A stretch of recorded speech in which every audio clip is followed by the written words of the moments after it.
In this video, I'm going to talk about how to implement multiple slimes on the screen, and also one way that you can think about using enemy collisions with a slime to create power-ups. So I've already renamed this lesson 15A and multiple slimes and power-ups. I'm going to go ahead and save lesson 15. All right, so the first thing we're going to do is add a few things to Blobby. I'm going to start at the top here. I'm going to copy and paste this X and Y. And I'm going to change the names of the first two to spawn X and spawn Y. You might remember from the enemies, we had a spawn X and spawn Y there. And this is going to help us if we ever want to change the starting point of Blobby. There will be a few different places in the code where we use the spawn point, and if we want to change it, it's kind of inconvenient to try and find all of those. So we're going to change all of them to spawn X, spawn Y instead. We're also going to add some things at the end here. The first thing is a table that will hold all of our slimes. So slimes equals curly brace, that'll be our empty table, comma, we're going to want a timer to make sure that we don't spam the slimes. I'm going to call it S timer and set it equal to 0. And then two more things. I want to have a variable that keeps track of whether my player is invincible or not, whether he can be killed by an enemy. So I'm going to call it invincible. And I'm going to set it to false at first because he's not invincible yet. He has to get a power up for that. Whoop. And then I'll also use a timer for that. And I'm going to set that equal to 0. So that'll be a timer saying how long he's allowed to be invincible. Next, we're going to modify our throw slime function. But first, I'm going to cut this slime table out of the top part, and we're going to use that in our throw slime function. Our slimes are going to live in Blobby because Blobby is in charge of the slimes. And this slime table will get created in this throw slime function. So I'm going to use the scissors to cut it, take out some of that extra room, and then I'm going to go down to throw slime. I still want to see whether the slime is active, and if it is, then move the slime. I still want to make sure that it's on the screen. And then down here, I don't need to mark the slime as active anymore. I'm actually going to set it to set all the slimes in the table to be active right away. So I can take that out. So I'm going to go ahead and put the table in here. And if you didn't know this, you can highlight a whole bunch of rows and hit tab or space, and it will move the items over for you without deleting them. So for my slime, I'm going to make active equal to true. And my VX, now I don't have to have this separate VX section. I can just take this right here. I'm going to Control X.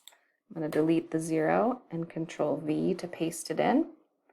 I can just directly set the velocity or speed of the slime right in the table. We're creating a slime, we are setting its starting position, and then we need to add the slime to the table. So if I come down here after we've set the starting position before the end of throw slime, so this is the end of this big if up here, so if slime.active has an else if that goes with it, and then this end down here.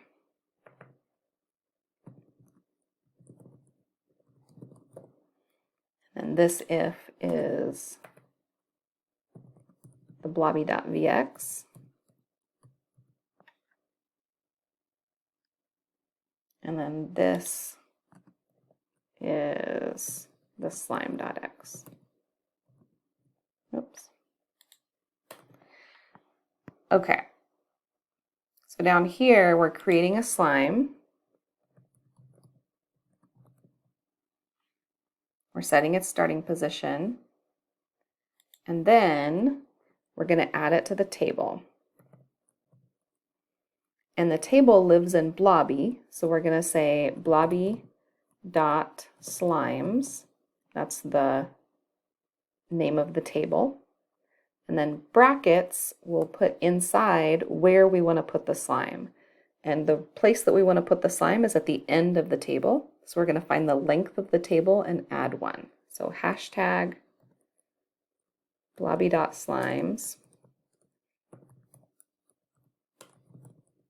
And then +1. So that's saying where I want to put my slime. And the slime that I want to put there is called slime. So if I try to run this now, it's going to give me an error that says I'm trying to index a nil value global slime. And that's because before I had slime in that upper section where I could just be like slime this, slime that. But now the slimes are living inside of Blobby, so everything needs to be blobby.slime. But not only blobby.slimes, blobby.slimes, and then where we're looking. So it gets kind of complicated, but we'll step through it. So the first thing to think about is that we're no longer dealing with one slime. So up here at the top of the throw slime function, when we're looking to see whether a slime is active and are we going to move it and is it off the screen, all of that stuff, we actually need to think about multiple slimes now. And when we're trying to cycle through a table, we use a for loop. So I'm going to come down here and say for num equals 1, comma, and then, so I want to step through the entire slimes table.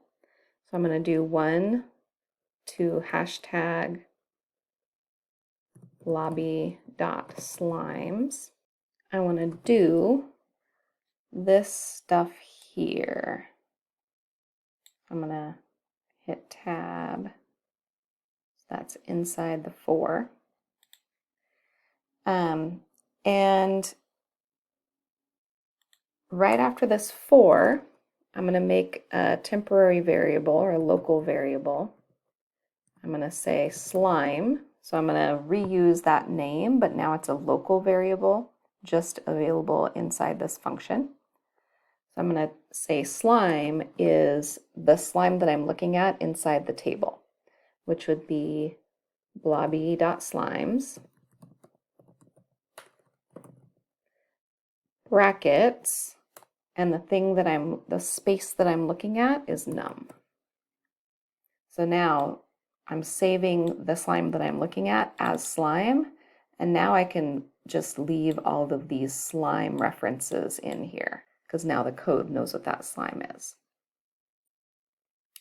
So we're going to end our for after we draw our sprite.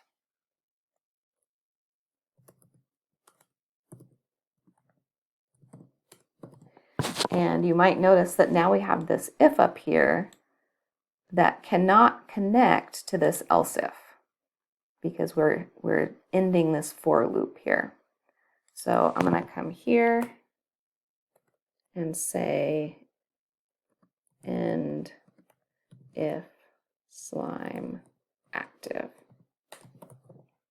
Okay, so that's just the if part. So then down here, we don't care if the slime doesn't exist anymore. So it's not an either or. We just want to create the slime if we press Z.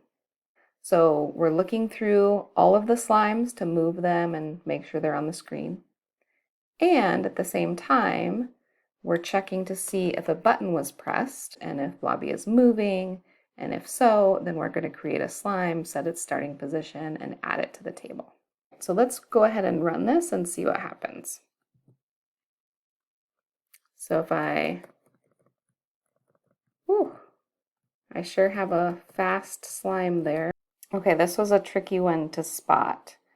So I noticed that I have the end of my throw slime function here, and I know I need to add the slime to the table in this if, but I don't have an end to this if for some reason. So I think my ends are out of order based on where they were with the if, else thing.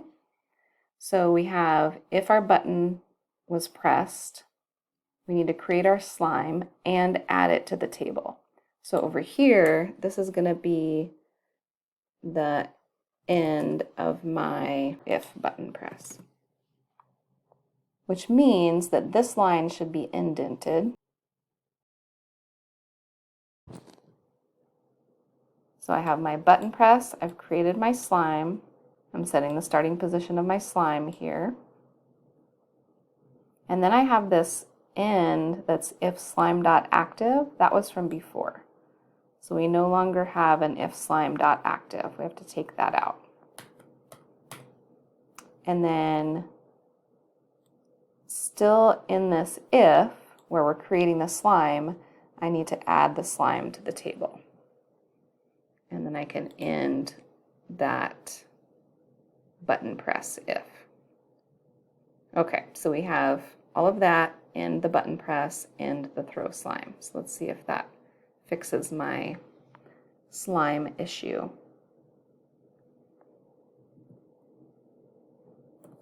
Yeah, there we go. So I don't like the way that these slimes can stack up on each other. So that's why I implemented the timer. So let's take a look at the timer next. So remember up in Blobby, we have S timer for the slime timer. So in my throw slime function, I'm going to add a line here at the top that says blobby.sTimer equals blobby.sTimer plus 1. So just a basic counter. Every time the throw slime function is run, which will be 60 times a second, we're going to add 1 to that timer. So now let's use that timer to limit how often we can throw the slimes. So I'm going to scroll down in this function down to where we're creating the slime. And I'm going to add another condition in this header that is related to the timer. But this is getting really long, so I'm going to take this long part out and give it a name. I'm going to Control X. I'm going to say be moving. And then up here, I'm going to say be moving equals that part that I took out. So it's the same functionality, just named differently. So if I pressed the Z button and Blobby is moving and the timer, which is blobby.sTimer, if that timer has had enough time elapse, so let's say, like, let's try 20. Oops.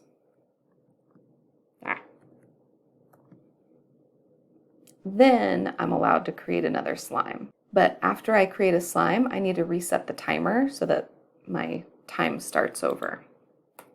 So I'll say blobby.sTimer equals 0. Okay, let's see if we get any errors when we run. That looks good. So if I wanted them more spaced out, I could make this number higher. So like 50. What is happening? Oh, I did 500. Okay. They're a little bit more spaced out there. So the next step is going to be to actually make those slimes do something. Right now they're flying all around, but they're not actually colliding with anything or making anything happen. Let's make a function called hit slimes. So I could try to figure out which of these functions I wrote last, but I learned a new thing, and that is if you use this arrow or you do Control G, it says it up here when I'm hovering over there, so Control G, you can type in a line number. So when we are looking at our errors and trying to figure out what's going on, and then we have to scroll and try to find the right line number, so much easier. Just press this arrow or do Control G and I can say, okay, I know my line number is 440 or 223 or whatever it might be. You can type it in, hit enter, and it pops right there. So little time saver there. All right, so let's write a function that is called hit slimes. And this hit slimes function is going to take an input of an enemy. So when we're trying to see if a slime has hit an enemy, we need to know which slime and which enemy. So to kind of simplify this a little bit, I'm going to say we only are looking at a single enemy, and inside here we'll look at all of the slimes for that enemy. Okay? And then later we'll talk about how to feed different enemies into this function. So end hit slimes. Okay, so for this function, I want to cycle through all of the slimes that Blobby is holding. And to cycle through a table, we do a for loop. This should be seeming kind of familiar by now. So I'm going to start with the first slot in the table and go up to the last slot in the table. And the table is Blobby dot slimes. And I want to I'm going to first make a local variable to hold the slime that I'm looking at, because if I have to retype this all the time, that gets kind of old. So I'm going to do local, just s for slime, equals blobby.slimes, brackets, and then the number of the slot that is holding the slime that I want to look at, which would be num. Okay, so now I can refer to my slime as S. So I want to know if there has been a collision between the slime and the enemy. So I'm going to do hit equals collision. So I can use my collision function here to know if two sprites have hit each other. So has there been a collision between, and then my collision function takes 4 numbers, and I remember this, but I can always look back. That means the player, X and Y, and then the other object, X and Y. We can do anything here. It doesn't have to be the player. It can be an enemy. It could be 2 projectiles colliding with each other. It doesn't matter. Another quick tip for finding where you are in your code: if you highlight something and you do either Control F on your keyboard or you use the little magnifying glass, you can use the arrows to go back and forth and find all those collision words in your code. There we go, hit slimes. And then once you find the one that you want, you hit enter, and then you're right there where you need to be. All right, so inside my collision function, I need an XY of one sprite and an XY of the other sprite. So I'll go ahead and do the enemy first. So I called it enemy up here, so I can use that same name down here. So enemy.x, enemy.y. And then for my sprite, I named my sprite S. So I can do s.x and s.y. And for my slimes, I want to know if I'm hitting an inactive enemy. So like after my cow has turned into a hamburger, that's when I want my sprites to be able to do something. So I'm going to do an if that says if there was a hit and my enemy dot active is equal to false. This part needs to be in parentheses. This is important, and it would be a very hard bug to catch because of the way that true-false comparisons work. If we don't put this in parentheses, it's going to do hit and enemy active together kind of as one thing, and we'll get the wrong results. So we want to make sure we check whether enemy active is false and then compare that with hit, because it needs to be hit and this thing. So then at the end of that if statement, I'm going to say that blobby.invincible, remember that variable that we created earlier up in Blobby, is equal to the costume of my enemy. Oh, So enemy dot costume plus a certain amount that allows me to get that hamburger. So my enemy costume is always the first number here. So to get the hamburger, I would need to add 3, 4, 5. And then I want to end that if. And I want to end my for. All right. I have not yet called this hit slimes function. And since we're hitting the enemy, I think it makes sense to call it up in hit enemy. And we're already cycling through a bunch of enemies up there anyway, so that'll kind of be an advantage. So I'm going to go up to hit enemy. So we're cycling through the enemies table. The current enemy that we're looking at is called E. And I want to add in my hit slime function right here after this if hit.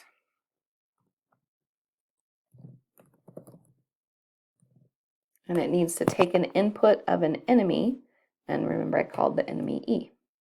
Okay, so this is not quite right, but we're getting closer. So let's go ahead and save and run. All right, so we're just testing to see if we have any errors. We haven't really done anything with these slimes yet. So one way that I can tell if I've hit a slime is to put something in that heads up display. So I think what I'm going to do is go into the HUD function here. And if I look at my header, I'm going to scoot the score over a little bit and then put a hamburger up here if I've collected that enemy. And that'll be my power up. My score, I'm going to try maybe like 165. And then I'm also going to add in a sprite. So instead of printing, you have a power up, I'm just going to put a picture of that hamburger. Or if I'm the pig, then I'm going to want the bacon. If I'm the chicken, I'm going to want the drumstick. So I'm not going to put in this 373. I'm going to put in the enemy costume plus 5. So the way I know what my enemy's costume is I had that Blobby.invincible. And if I search for the word invincible, I can find it at the very end of my code in the hit slimes function, where we took the enemy costume plus 5 and saved that value to Blobby.invincible after the enemy got hit by a slime. So that costume is now saved, and I can go back to my HUD function and just use that Blobby.invincible. I'll play around with some numbers so it looks nice in the header. All right, so I played around with the numbers. I got some stuff that I like. So let's test that out. Okay, so noticing that there's nothing up here yet, and then when I shoot my slimes, now I've collected that hamburger. The problem is this hamburger is still there. I could keep collecting it forever. So I want to make this hamburger disappear. So I'm going to go into hit enemy, and at the bottom where I do the hit slimes function, I'm going to say if hit slimes, and the y value of the enemy, e.y, is going to be somewhere off the screen. I could have done it with the x value, but I might implement side scrolling at some point, so I want to not get in the way of that. So I'll just like go vertical. I'll just put it at -20. That's a nice safe number off the screen. Okay, and there's the end of my F. So now when I hit the slime in my hit slimes function, I will return something so that there's a value for that function.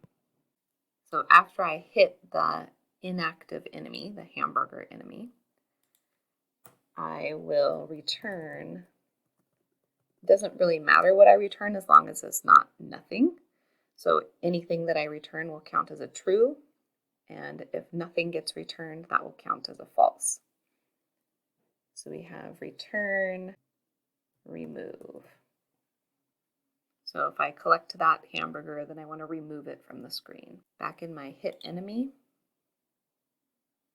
this now has a value of true or false based on that if statement that we just wrote.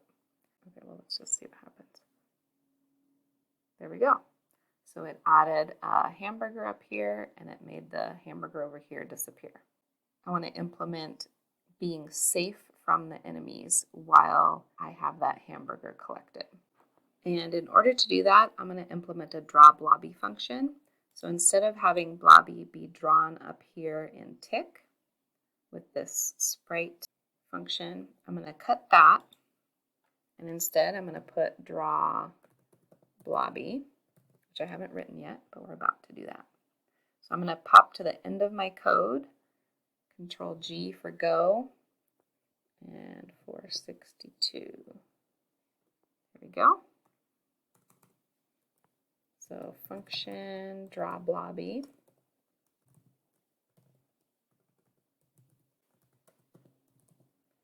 And then in this function, drawing the sprite will be part of it. I'm going to have an if-else function up here that will determine what the costume is, whether it's a regular costume or an invincible costume. So for the if, I'm going to say if Blobby is invincible and the timer, the invincible timer, has some amount of time on it, so maybe like less than 200 or something like that. We'll see how that feels. Then I want to change the costume to my invincible costume. So let's take a look at what number that would be. So here I have my regular sprite is yellow and my invincible costume is blue. I'm going to have my sprite costume be 272. And all of the left, right, up, down movement is based off of that number. As long as I'm invincible, the invincible timer is running. So I need to do iTimer equals iTimer plus 1. If Blobby is not invincible, then the costume will be my regular costume, which is 256. And I want to make sure that Blobby is no longer invincible. So I'm going to say Blobby.invincible equals false. So as soon as the timer runs out, it's going to reset the costume and reset the invincible. If Blobby is not invincible yet, then the timer is not going. We're just not doing anything in here.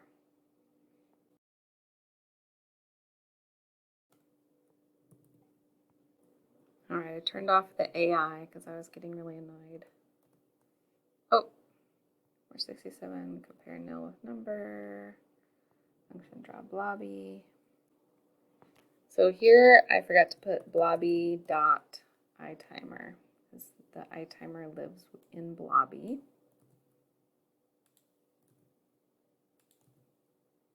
Okay, let's try that again. Okay. Oh. There we go. Okay, so I've collected it. My costume has changed. And I shouldn't, oh, that was kind of short. So I shouldn't be able to die by touching another enemy. Let's make it a little longer so I can test that out.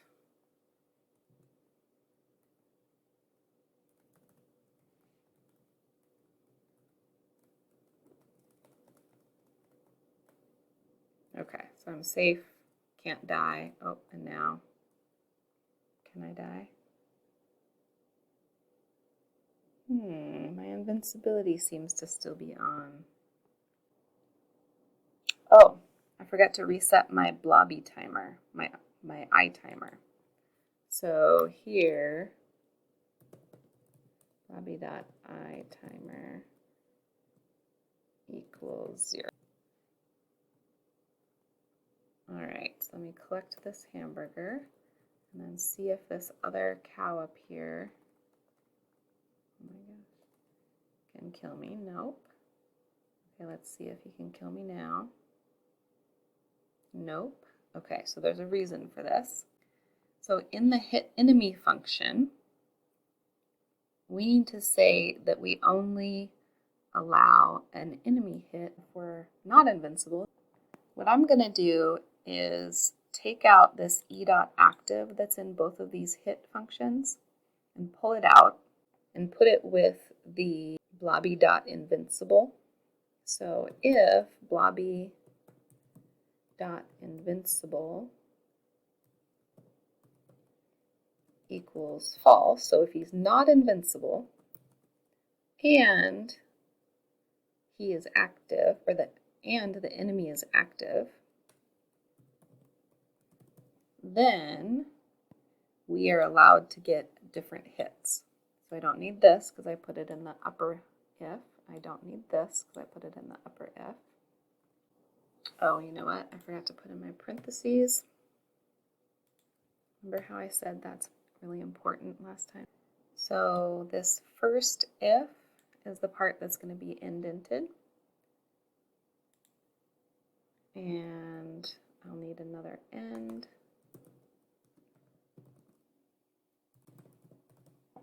And the reason that only this part is inside the if is that this top part is about hitting enemies and this bottom part is about hitting slime. So they're kind of two separate sections. All right, let's see if I can test this out here. Okay, that works. I'm safe. Now I'm hopefully not safe. Let's see if you can get me. Yep. Okay. And then I could come back and get him, like squish him. And then get his immortality. As many enemies as I have, I can collect that power up, but only one at a time. Okay, let's make sure we save and download.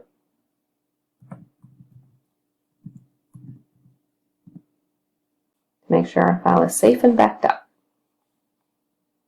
All right, so in the next video, I'm going to talk about how to use projectiles on enemies, how to set that up, and how to have them damage Blobby. All right, we'll see you then.